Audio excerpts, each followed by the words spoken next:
नमस्कार दोस्तों। भारत के गांवों में आज भी कुछ ऐसी कहानियां दफन हैं जिन्हें सुनकर शहर की चकाचौंध में रहने वाले लोगों की रूह कांप जाए। आज हम बात कर रहे हैं छत्तीसगढ़ के एक सुदूर गांव अंधियारखोर की। यहाँ एक पुराना टीला है जिसे लोग छठिया मठिया कहते हैं। लोग कहते हैं कि वहां जाने वाला कभी लौटकर नहीं आता, और अगर आता है तो वो फिर वैसा नहीं रहता जैसा वो था। आज की ये कहानी आपको उस मठिया के गहरे राज के करीब ले जाएगी। कहानी शुरू होती है 3 दोस्तों से, समीर, विक्की और राहुल। समीर एक रिसर्चर था जिसे पुरानी लोक कथाओं में दिलचस्पी थी। विक्की एक यूट्यूबर था जिसे बस कंटेंट और व्यूज की तलाश रहती थी, और राहुल जो इस यात्रा के खिलाफ था। गांव पहुंचते ही उन्हें चेतावनी दी गई। बूढ़े रामदीन ने उनसे कहा था, बेटा वो मठिया कोई साधारण मिट्टी का ढेर नहीं है, वो छठिया माता का थान है। रात के 12 बजे के बाद वहां की मिट्टी बात करने लगती है, वहां से पैर पीछे खींच लो। लेकिन विक्की को तो अपने कैमरे के लिए कुछ तूफानी चाहिए था। रात के 11:30 बज रहे थे। तीनों दोस्त चोरी छिपे मटिया की ओर बढ़े। जैसे जैसे वो पास जा रहे थे, टॉर्च की रोशनी धुंधली होने लगी। अजीब बात ये थी कि वहां कोई पक्षी या जानवर की आवाज नहीं आ रही थी, एकदम कब्रिस्तान जैसा सन्नाटा। तभी विक्की का पैर एक पुरानी मटकी से टकराया। मटकी टूटी और उसके अंदर से कुछ काले रंग का धुआं निकला। समीर ने ध्यान से देखा, मटिया के ऊपर 6 पत्थर रखे थे जो एक घेरे में थे। इसे ही छठिया कहा जाता था। अचानक राहुल को महसूस हुआ कि कोई उसके पीछे खड़ा है। उसने पीछे मुड़कर देखा तो वहां कोई नहीं था, बस एक नन्ही सी बच्ची की परछाई अंधेरे में गायब हो गई। यहाँ आप वॉइस ओवर में थोड़ा डर पैदा करें। विक्की ने कैमरा ऑन किया, लेकिन स्क्रीन पर सिर्फ स्टैटिक यानी झिलमिलाहट दिख रही थी। तभी एक भारी आवाज गूंजी, क्यों आए हो यहाँ? क्या तुम्हें अपनी जान प्यारी नहीं? वो आवाज किसी इंसान की नहीं थी। ऐसा लग रहा था मानो खुद जमीन चिल्ला रही हो। समीर ने मटिया की मिट्टी उठाई और उसे एक पुरानी लिपि दिखी। उसे समझ आया कि ये मटिया असल में एक प्राचीन मंदिर का अवशेष थी, जिसे सालों पहले किसी भारी गलती के कारण मिट्टी में दबा दिया गया था। वहां मौजूद 6 पत्थर उन 6 रक्षकों की आत्माएं थीं जो उस गुप्त खजाने और शक्ति की रक्षा कर रहे थे। तभी विक्की को एक झटका लगा और वो जमीन पर गिर गया। उसकी आंखें सफेद हो गईं। वो किसी और ही भाषा में बात करने लगा। राहुल और समीर डर के मारे भागने लगे, लेकिन वो जितना भागते वापस उसी मटिया के पास आ जाते। रास्ता जैसे खत्म ही नहीं हो रहा था। तभी समीर को याद आया कि गांव के बुजुर्ग ने कहा था, माफी ही एकमात्र रास्ता है। समीर ने अपनी आंखें बंद की और अपनी गलती के लिए हाथ जोड़कर माफी मांगी। उसने वादा किया, छठिया, मठिया और अकल की पोटली। एक बार की बात है, छठिया और मठिया अपने गांव की पगडंडी से गुजर रहे थे। तभी उन्हें रास्ते में एक चमकीली मखमली पोटली पड़ी मिली। मठिया, जो थोड़ा ज्यादा उत्साहित रहता था, फौरन उछल पड़ा। छठिया, देख, इसमें पक्का सोने की मोहरें होंगी, आज तो अपनी चांदी हो गई। छठिया थोड़ा शांत और समझदार था। उसने पोटली उठाई, लेकिन वो बहुत हल्की थी। उसने धीरे से उसे खोला तो अंदर सोने के बजाय सिर्फ एक पुराना कागज का टुकड़ा था। उस पर लिखा था, जो इसे खोलता है उसे दुनिया की सबसे कीमती चीज मिलेगी, लेकिन सिर्फ तब जब वो इसे सही जगह पहुंचाएगा। मठिया की जल्दबाजी। मठिया मायूस हो गया। अरे यार, ये तो खाली कागज है, इसमें क्या कीमती होगा, फेंक इसे, चलते हैं। लेकिन छठिया रुका रहा। मठिया, अगर ये कीमती नहीं होता तो इसे इतनी सुंदर पोटली में क्यों रखा जाता? चल, गांव के सबसे बुजुर्ग दादाजी के पास चलते हैं, वही इसका राज बता सकते हैं, असली खजाना। वे दोनों गांव के बरगद वाले दादाजी के पास पहुंचे। दादाजी ने कागज देखा और मुस्कुराए। उन्होंने छठिया से कहा, बेटा, पोटली के कोने को जरा ध्यान से दबाओ। जैसे ही छठिया ने दबाया, पोटली के अंदर की एक गुप्त परत खुली और उसमें से दुर्लभ जड़ी बूटियों के कुछ बीज निकले। दादाजी बोले, ये संजीवनी फूल के बीज हैं जो अब कहीं नहीं मिलते। अगर तुम इसे लालच में बेच देते तो शायद 2-4 रुपए मिलते, लेकिन अगर तुम इसे गांव की बंजर जमीन पर बोओगे तो पूरा गांव महक उठेगा और बीमारियों से दूर रहेगा। रात गहरा रही थी।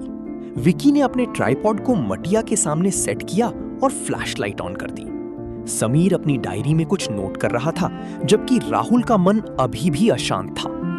गांव की वो खामोशी किसी सन्नाटे जैसी नहीं, बल्कि किसी दबे हुए शोर जैसी लग रही थी। रात का सन्नाटा और रहस्यमयी हलचल। जैसे ही घड़ी की सुइयां 12 पर पहुंची, हवा का रुख अचानक बदल गया।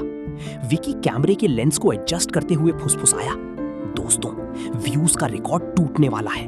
देखो, उस मिट्टी के ढेर से धुआं निकल रहा है। समीर ने करीब जाकर देखा। वो धुआं नहीं था, बल्कि मिट्टी के बारीक कण हवा में इस तरह तैर रहे थे जैसे कोई उन्हें ऊपर की ओर खींच रहा हो। अचानक जमीन के नीचे से एक भारी गूंजती हुई आवाज आई। वो किसी एक इंसान की आवाज नहीं थी, बल्कि ऐसा लग रहा था जैसे सैकड़ों लोग एक साथ सिसक रहे हों। मटिया की मिट्टी से आती वो आवाज किसी पुरानी भाषा में थी, जिसे केवल समीर ही समझ पा रहा था। वो थरथराते हुए बोला, विकी, कैमरा बंद करो। ये मिट्टी बात नहीं कर रही, ये हमें चेतावनी दे रही है। राहुल ने समीर का हाथ पकड़ा और पीछे हटने लगा, लेकिन विक्की पागलपन की हद तक उत्साहित था। वो चिल्लाया, ये देखो, मिट्टी अपने आप आकार ले रही है। तभी मटिया के बीचों बीच एक दरार पड़ी और उसमें से लाल रंग की मिट्टी किसी लावा की तरह बाहर निकलने लगी। रामदीन की कही बात सच साबित हो रही थी। वो मिट्टी धीरे धीरे विक्की के पैरों को जकड़ने लगी। विक्की ने हिलने की कोशिश की, लेकिन उसके पैर पत्थर की तरह भारी हो गए थे। तभी हवा में एक गूंज सुनाई दी, जो कौतुक देखने आता है वो खुद एक कौतुक बन जाता है। बचाव और पलायन। समीर को तुरंत समझ आ गया कि यहां रिसर्च या कंटेंट की कोई जगह नहीं है। उसने झोले से गंगा जल की एक बोतल निकाली, जो उसने एहतियात के तौर पर रखी थी, और उसे विक्की के पैरों के पास छिड़क दिया। एक क्षण के लिए मिट्टी की पकड़ ढीली हुई। समीर की चीख, दौड़ो, पीछे मुड़कर मत देखना। विक्की का नुकसान, विक्की का महंगा कैमरा और कीमती फुटेज उसी मटिया में धंस गए। राहुल की सूझबूझ। राहुल ने विक्की को कंधे का सहारा दिया और तीनों अपनी जान बचाकर गांव की सरहद की ओर भागे। अंजाम। अगली सुबह जब सूरज निकला तो मटिया बिल्कुल शांत थी। गांव वाले अपनी रोजमर्रा की जिंदगी में व्यस्त थे, जैसे कुछ हुआ ही ना हो। समीर, विक्की और राहुल गांव से बाहर निकलते हुए उस मिट्टी के ढेर को दूर से देख रहे थे। विक्की के पास अब दिखाने के लिए कोई वीडियो नहीं था, लेकिन उसके हाथ पर मिट्टी का एक गहरा लाल निशान रह गया था। एक ऐसा निशान जो उसे ताउम्र याद दिलाता रहेगा कि प्रकृति और लोक आस्थाएं मनोरंजन की वस्तु नहीं होती। समीर ने अपनी डायरी बंद करते हुए बस इतना कहा, कुछ राज दफन ही अच्छे होते हैं विक्की। अगर वो मिट्टी आज खामोश ना होती तो शायद हम आज जिंदा ना होते। समीर, विक्की और राहुल की ये कहानी अब उस मोड़ पर पहुंच चुकी थी जहां से वापसी का रास्ता धुंधला होता जा रहा था। मटिया के पास से भागने के बाद उन्हें लगा था कि सब खत्म हो गया, लेकिन असली डरावना सफर तो अब शुरू होने वाला था। यहां इस कहानी का विस्तार दिया गया है, जो लोक कथा, लालच और पछतावे के गहरे अंधेरों में ले जाती है। गांव की सरहद पार करते समय विक्की बार बार पीछे मुड़कर देख रहा था। उसका कैमरा, जिसकी कीमत लाखों में थी और जिसमें वो तूफानी फुटेज थी, मटिया की कोख में समा चुका था। समीर और राहुल उसे खींचते हुए रामदीन की झोपड़ी तक ले आए। रामदीन आग ताप रहे थे। उनके चेहरे की झुर्रियां आग की रोशनी में और गहरी लग रही थीं। उन्होंने बिना सिर उठाए कहा, पैर पीछे खींचने को कहा था बेटा, पर तुम तो अपनी रूह वहीं छोड़ आए। विक्की हांफते हुए बोला, वो क्या था बाबा? मिट्टी कैसे हिल सकती है? आवाजें कैसी थी? रामदीन ने एक ठंडी सांस ली। वो छटिया माता का थान है। सदियों पहले इस गांव पर एक भारी संकट आया था। तब एक देवी ने इस मिट्टी में समाकर गांव की रक्षा की थी। उन्होंने कहा था कि जब तक ये मिट्टी शांत है, गांव खुशहाल रहेगा। लेकिन जो कोई अपनी लालच की नजरों से इसे कुरेदेगा, मटिया उसे अपनी गिरफ्त में ले लेगी। समीर, जो एक रिसर्चर था, उसकी तार्किक बुद्धि इस समय जवाब दे चुकी थी। उसने देखा कि विक्की के पैर पर वो लाल मिट्टी का निशान अब धीरे धीरे काला पड़ रहा था। अगली सुबह विक्की को तेज बुखार ने जकड़ लिया। वो बेहोशी में बस एक ही शब्द बड़बड़ा रहा था, मटिया, मटिया। राहुल परेशान था। समीर, हमें इसे शहर के अस्पताल ले जाना चाहिए, यहां रुकना ठीक नहीं है। लेकिन समीर का ध्यान विक्की के पैर पर था। वो निशान अब एक अजीब से प्राचीन चिन्ह का आकार ले चुका था। समीर ने अपनी पुरानी किताबों के पन्ने पलटे।